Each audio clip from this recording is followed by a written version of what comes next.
ka tayong boss yan. Ha? Nag-play ka ng boss. Naman ding. Ano ding? Ano ding? Ano ding?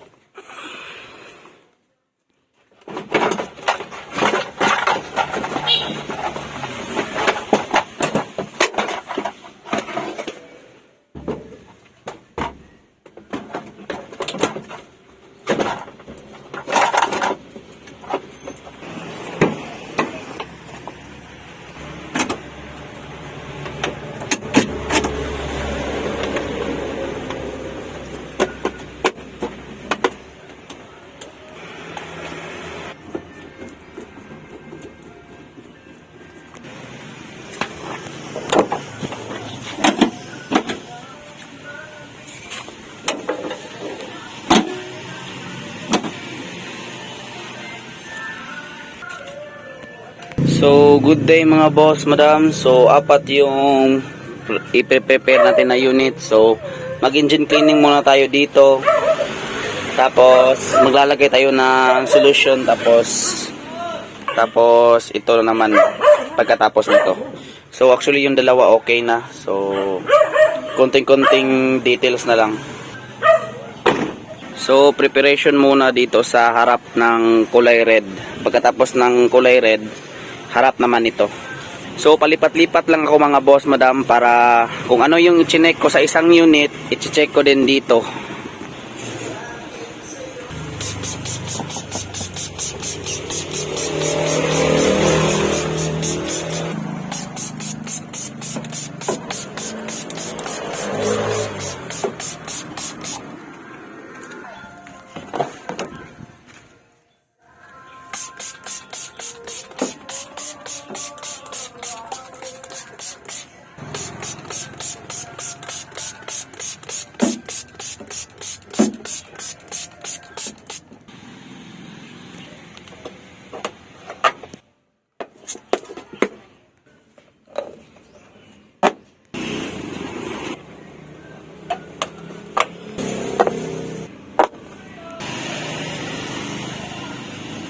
So, di ko lang ipapakita lahat mga boss, madam, kasi nga matatagalan ako kung video ko ng video. So, sa lahat ng makakaya ko lang mga boss, madam, kung ano yung mga documentary ko, ilalagay ko dito sa video. Kung ano yung mga ginagawa ko.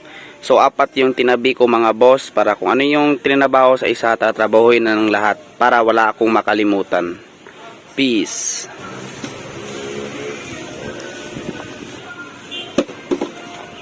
Tatanggalin natin to. Tulad ng isa. Kasi yun, yung mga prevention natin.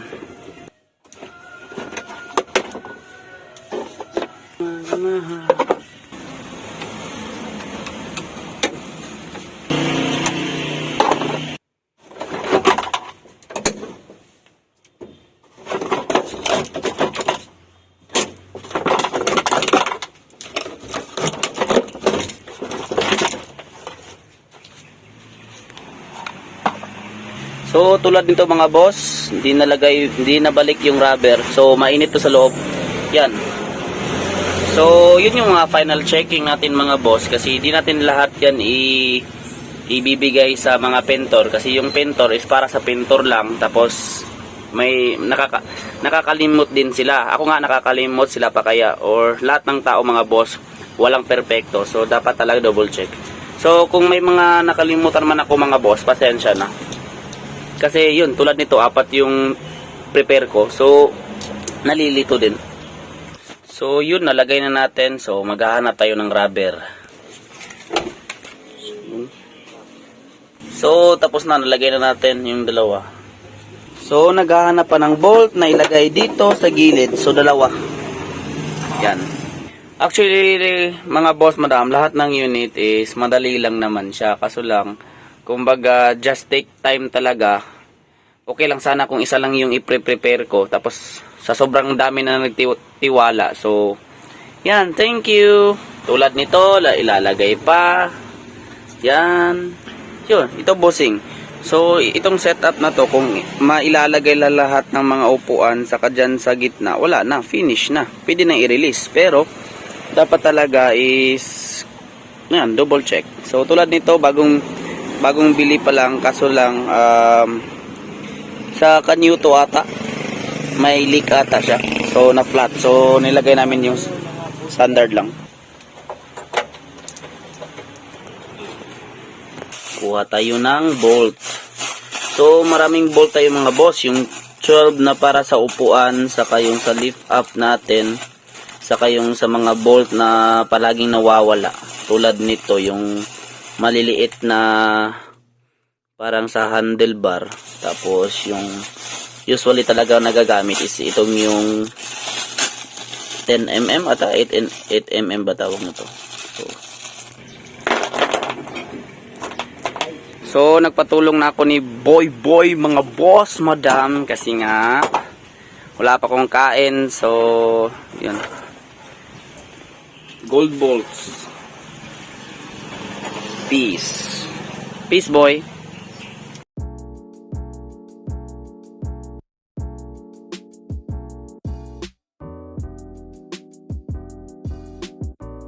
So good day mga boss madam, bali yun, masama yung panahon.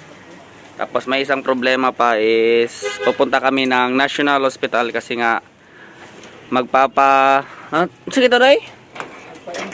Inject ng anti-tetanus dahil sa pako. Yan, so wala mo ng trabaho mga boss kasi kung sa kanina mainit, ngayon wala ng araw. So yun, yung ilaw sa poste kahit 1:38 pa ng hapon is umilaw na dahil wala ng araw. Peace.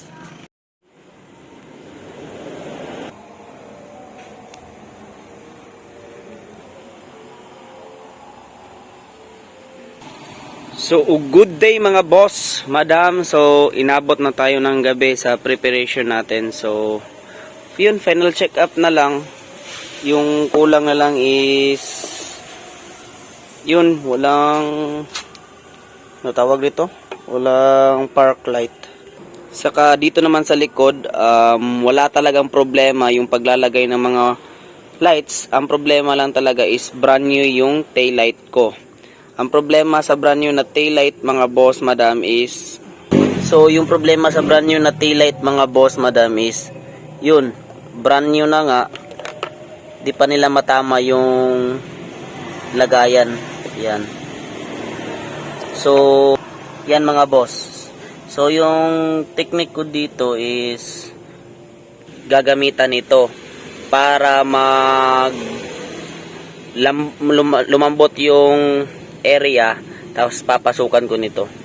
Yan, example, malambot na dito, ipapasok ko naman to. Kasama naman yung sakit para di na matanggal. Saka isang problema pa sa brand new mga boss madam, iba pa rin talaga yung surplus. Dito talaga nahihirapan kasi nawawala yung mga lights kahit tama naman. Yan, compare natin yung surplus. So yun, compare naman natin yung surplus. Yung spring niya sa loob maganda talaga, tapos di nagma-malfunction, di tulad ng brand new.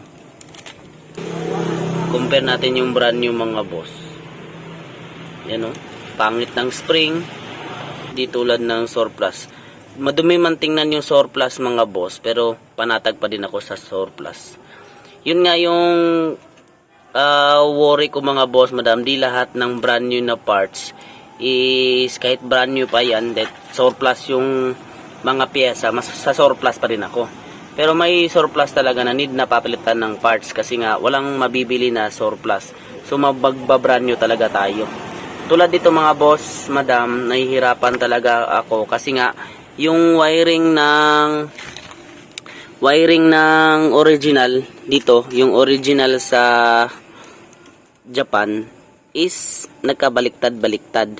Hindi nagkatugma yung park light saka mga signal light yan. So nag-change pa ako ng wirings. So yun, tinanggal natin yun kanina para dito sa kabila. Saka yung kabila mga boss, okay naman, wala namang problema dyan. Yan, ito yung brand new mga boss. Maganda siya tignan. O, nawawala. Tingnan natin mga boss. Yan. Okay pa siya ngayon. Tapos minsan lang talaga nawawala. Katulad niyan, nawawala. Tapos balik mo, ilaw na naman. Yan yung pinoproblema ko ngayon mga boss. Kasi yung releasing natin ngayon, ikukumpleto ko. Tapos bukas, sure ako na kung di aayusin yan, palpak naman yan bukas. Saka electric fan lang mga boss, madam. Saka itong unit na to mga boss, madam, is kumbaga nabunggo to mga boss, madam.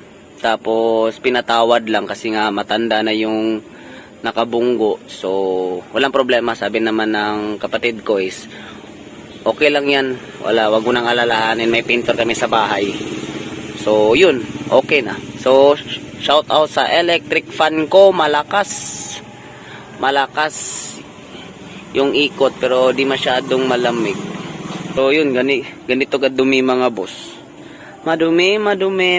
So di ko na yan lilinisin muna ngayon mga boss, madam. Tatapusin muna lahat. Bukas maglalagay na ng upholstery, tapos yung lunch is dadating na yung buyer.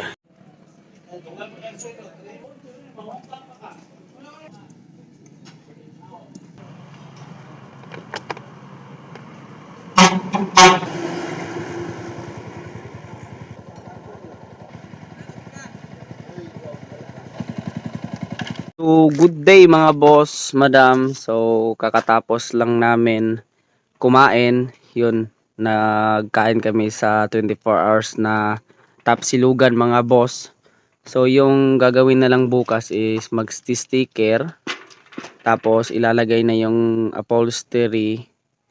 Saka mga konting details na lang. Yung sa gulong sa likod is yan, ilalagay na lang. Kumbaga, hangin na lang yung kulang para mailagay dyan.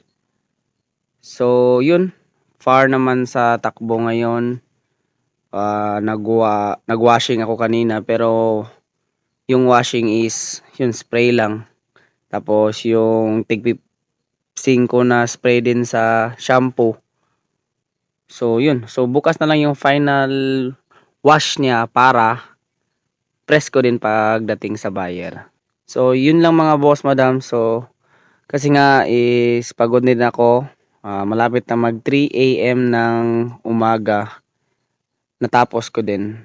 So actually tapos na rin yung sa pinaka major niya na engine saka transmission. Yung pang last touch ko talaga is yung mga accessories na ilalagay. Kasi kung ilalagay siya na finish na, baka madudumihan or mapupunit or ano man yung mangyari. Dapat talaga pang last na lang yung accessories. Uunahin talaga yung takbo, yung makina, lahat na. Tapos susunod na lang yung iba. So yun lang mga boss, madam. So kahit gaano ko pa na test yung unit, may time talaga na kumbaga yun, sa buyer na talaga siya manghingi ng pyesa. Pero may 1 month warranty naman ako. So, babalik lang siya. Tapos, yung unit is buyer from Kapatagan. Halos talaga yung Kapatagan mga boss, madam, na tinetest drive ng mga ibang mga buy and seller is halos dun yung mga nakabili sa akin. Kasi nga, family side din ng partner ko is taga doon. Tapos nakuha ko yung mga relatives niya. Tapos nakakuha din yung mga ibang mga kapitbahay. So yun, halos talaga sa Kapatagan. Di naman halos, pero marami na talaga yung unit namin sa Kapatagan. So yun lang mga boss, madam. So yun lang yung nasagap ko na mga video. So ilalagay ko na lang dito. Kayo na lang yung adjust mga boss, madam, kung di ko naayos ng paglagay sa video. Kasi nga, yun, i-edit ko pa ngayon kasi nga bawal pa matulog kasi nga busog pa. So, yun lang mga boss, madam. Sa gusto mag-order, just PM my Facebook account, Ervin Lopez Flete. Tapos, contact me, 0950-169-0148. Yun, nabubulol na mga boss, madam. Kasi nga, Yes, antok na din ako pero bawal pa matulog kasi nga yung busog pa. So, yun lang mga boss, madam. Ervin Lopez Flete, ang nasasabi palagi ng no bulok, no usok, no leak. Class A unit mga boss, madam. Thank you. Peace mga boss, madam.